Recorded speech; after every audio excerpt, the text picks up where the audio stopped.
may not know those lights are on or may not know how to turn them off at this point.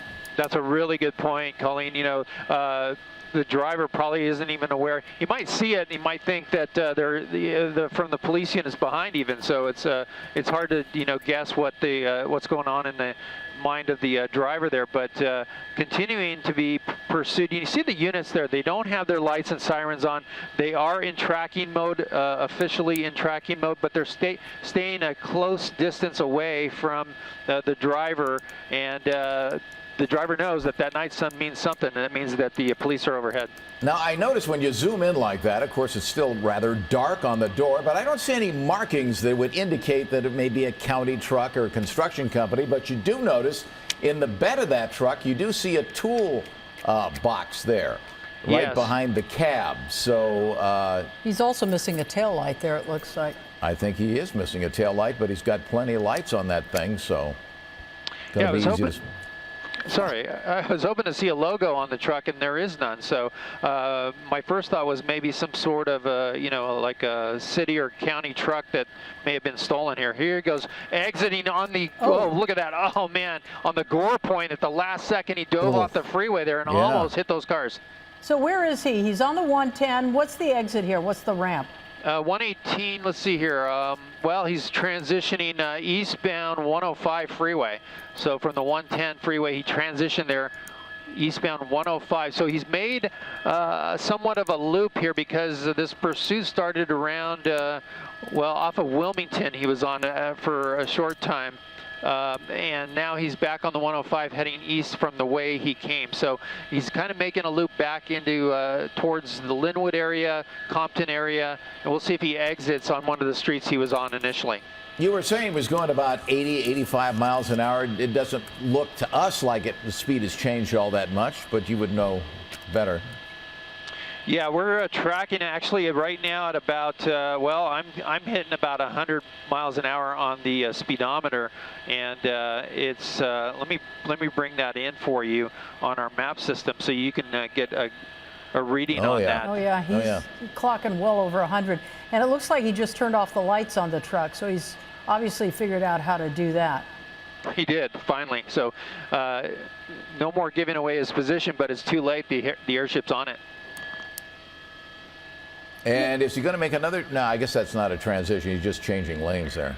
Yeah, let me come out wide again and get an update on the units behind. Still no lights and sirens. Of course, they're in tracking mode right now. They're just keeping an eye on the driver. But at these speeds, we're showing, let me come back in again. Wow, look at that. Look at the odometer. You see it on screen there, or the speedometer. Yeah, and there you go. It's about 90 miles an hour, and the driver now in the HOV lane. We'll see why he got into that HOV lane. I'm not sure. Maybe just to have a free access ahead of him. Maybe. And you know, at those speeds, 100 miles an hour plus, give or take a few, you know, any kind of move you make in a truck like that is going to be only add to the danger. Sways around, especially when he goes off onto the side of the freeway there like he did before. For sure. And, you know, I was also listening to the sheriffs requesting possible pit maneuver when the vehicle was on surface streets. Now, you know, as you know, this vehicle is a little bit of a heavier vehicle, and it's going to be difficult to make a move like that. They won't do it on the freeway. They won't do it on these speeds. But if he does exit the freeway at some point, maybe he slows down enough, they might try it. Yeah, it's interesting. He's still hovering around 90 to 100 miles an hour. Interesting, there's not that much traffic on the freeway. There isn't. In fact, it looks like there's more traffic coming on the westbound side than the eastbound side. But now he's approaching the the 710 freeway. He's now in Linwood, so he's made this entire loop. He went south to the 91 freeway, got on westbound 91 to the 110 north, and now eastbound on the 105 here. And if he stays in this lane, he will be committed to the 105 eastbound, but we'll see. And I'm saying he, we don't know if it's a male or female in there, but again, the driver, at least, you know, the driver on board, we have not heard of any other people on board that vehicle. It's funny how little things catch your eye. There's a can rolling around in the bed of that truck. Every now and then the light hits it. There he goes. He's getting off maybe, huh? All across lanes. Yep, he's going on to the, well, it's either north or southbound. It looks like southbound 710, yes. It is southbound 710 from the 105. And I'm going to try to listen to the California Highway Patrol on this, because they'll likely, I'm sure they're aware of the pursuit going on, but we'll see what they have to say about it. We want to let our viewers know, if you're just joining us, the want on this from the Sheriff's Department is that it's a stolen vehicle. Right now he's headed south on the 710. And Chuck, as you well know, if he continues on this, he'll dead end right into Long Beach, right there on Ocean Avenue. Yeah, the freeway does come to an end. So that's a Ford F-150, we understand, and it was also, you know, it has some lights on the top of it, so it must have been used in some kind of maybe construction work or something like that, but we can't find any name on the side of the truck at all. And as Colleen mentioned, we believe there's only one person in the truck and have no idea whether he's armed or not. You know, Gil, do we have any idea if this car was running or this truck was running somewhere and somebody just jumped in? It was a crime of opportunity. Any backstory on this at all? Boy, I wish I could tell you on that one. You know, it happens quite often. People will get out of their car with their vehicle running, and they'll go run an errand or something, or go in a house, and then next thing you know, they come out, the car's gone. In fact, I'm a little guilty of that today myself. I had my car running, and I thought about that. I'm like, I shouldn't do that. But yeah, it happens quite often. We hear it on the scanner. So a lot of times, the stolen vehicles are opportunities for people to drive away in your car because the keys are in it. I don't think it's the case with this Ford F-150, but a lot of the cars, you know, the made these days, Gil, are silent, and a lot of times you inadvertently leave the engine going. I've done that myself a couple of times. So they're so quiet you don't even know the engine was running, and you become a victim of that. So give us an idea of exactly where he is. Southbound on the 710. What's the nearest exit coming up here? Southbound 710, we're looking at, well, let's see here. It's going to be Long Beach Boulevard, I believe. I'll try to get you a better locator on that. We just crossed actually the 91 freeway, so he's past the 91 and into Long Beach now. Yeah, technically in Long Beach now. And as Colleen so rightly mentioned here, you can only go so far on the freeway, and it does end right down at the Port of Long Beach. Let's get another wide shot here to see what the status is behind the vehicle. And you see still several units of the Sheriff's Department behind there. I have not heard anything yet from the California Highway Patrol. Surprisingly, they may have not been requested, although because he's on the freeway systems, they usually will at least assist or be in trail. So his next option would be pretty much the 405?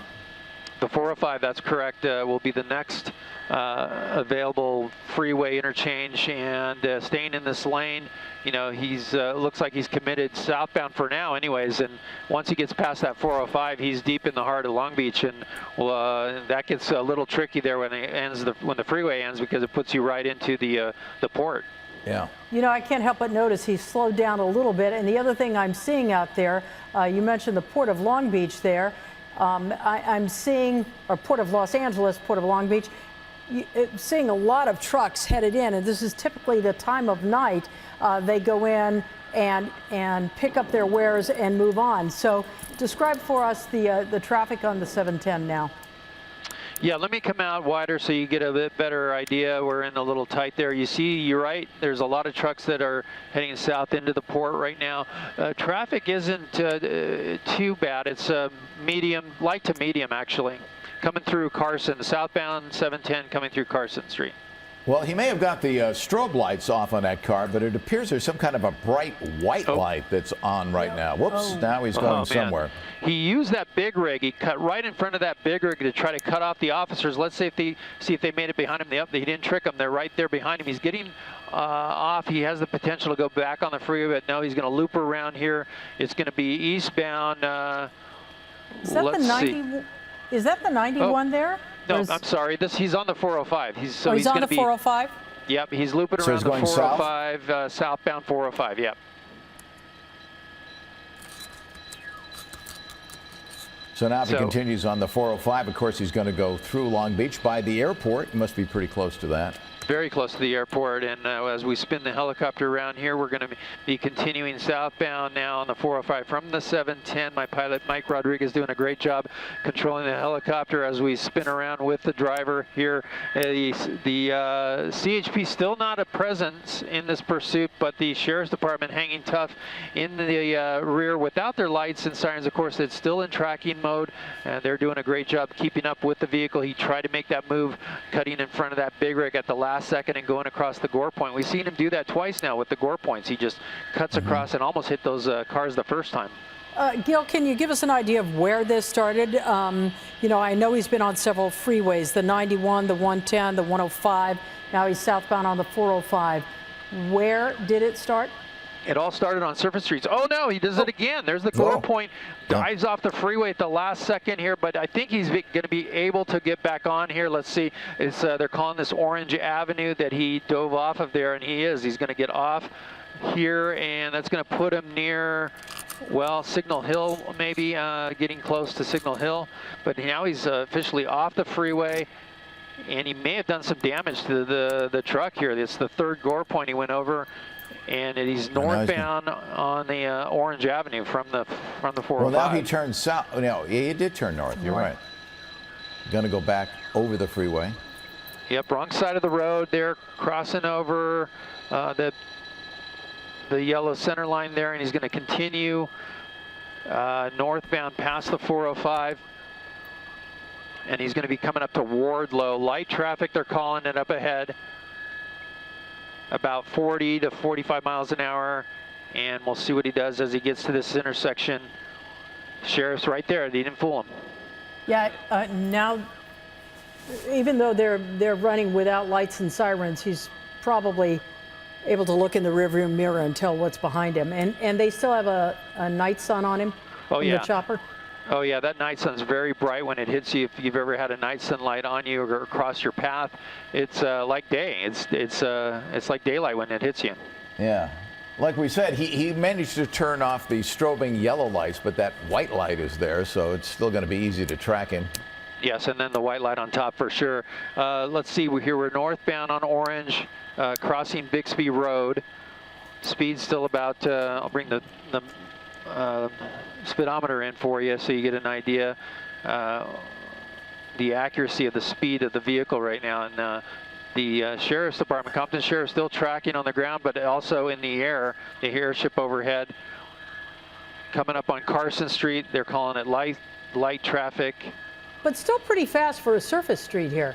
Look at him blow right by those cars. So yeah, it's pretty accurate there. He's really hard on the gas. And I'm looking out the window because it's on my side right now, and he's got a clear intersection right here. He's going to go right through a red light, I believe. Yep, there he goes. San Antonio, that was.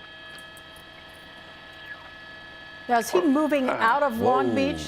Oh man, he's moving towards I want to call it, well, it's still Long Beach, but he's going to be moving into Lakewood, I believe. It's part of Lakewood up in here. He's going to make a right-hand turn now. That's an interesting move there. He just decided to make that turn on Delamo Boulevard there, eastbound. So maybe he's familiar with the Long Beach area. Maybe this is his neighborhood. He just realized that was Delamo and hung that right real quick. And as you can see, that's a major thoroughfare that runs through Long Beach there. Did he just turn the lights back on? He turned them back on. Imagine that. He did. You know, maybe he's trying to figure out how to turn that white light off, and in doing so, he just keeps turning the yellow strobe light on. Who knows? Good point for sure. He's northbound now. This is at Cherry Avenue. He just made that long swinging left turn there onto Cherry northbound. And the sheriffs are right there with him. So again, no lights and sirens. They're in tracking mode. They are sticking with the pursuit here, and they're trying to get this guy to just, give it up. He has not lost the units behind him. He's tried. He's used vehicles. He's used the gore points. Nothing's working. But now he's on surface streets through Long Beach and right through Candlewood there. And now he's slowed down. Look at that. Slowed way down. Certainly has. Again, this is the want on this is a stolen vehicle. We don't know. Now Did we're he just going turn into a parking Shopping lot? is a shopping center, they're calling it, and that might be it. He's pulling into a parking spot, and that's it. Reminds me of the chase a couple of nights ago where the guy almost looked like he was parking next to the curb. That's right. That's right. So here he is in a parking lot. We'll try to get you. It's off of Candlewood and Cherry, and the sheriffs have him at gunpoint. I think the other driver just realized, I can't shake these deputies. I just can't lose them. And with the night sunlight and all that, the amber lights that he can't turn off or figure out, he's giving it up. It's almost comical. And to the best of our knowledge, there's one person in this vehicle.